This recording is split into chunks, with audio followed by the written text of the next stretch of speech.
రేపటి నుండి ముఖ్యమంత్రి జగన్మోహన్ రెడ్డి బస్సు యాత్ర పేరుతో డబ్బులు తరలించే యాత్ర చేపట్టబోతున్నాడు. బస్సు యాత్రలో నియోజకవర్గంలో పోటీ చేసే అభ్యర్థులకు సూట్ కేసులు పంచడానికి కోసమే బస్సు యాత్ర చేపట్టబోతున్నాడు ముఖ్యమంత్రి జగన్మోహన్ రెడ్డి. ఎలక్షన్ కమిషన్ కానీ, డీజీపీ కానీ, చీఫ్ సెక్రటరీ కానీ పూర్తిగా ఈ ప్రభుత్వంతో కుమ్మక్కైపోయి పుల్లుడైపోయారు. అందుకనే అందులో భాగంగానే ఒకే రోజు నిన్న లోకేష్ బాబు గారి యొక్క కాన్వాయ్ని 4 సార్లు చెక్ చేయడం జరిగింది, తనిఖీ చేయడం జరిగింది.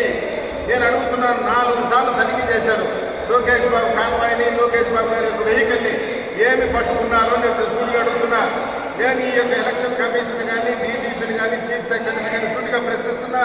మీకు దమ్ముంటే రేపు ముఖ్యమంత్రి గారు బస్సు యాత్ర చేపట్టబోతున్నారు, దాంట్లో డబ్బులు తరలించబోతున్నారు. ఆ బస్సు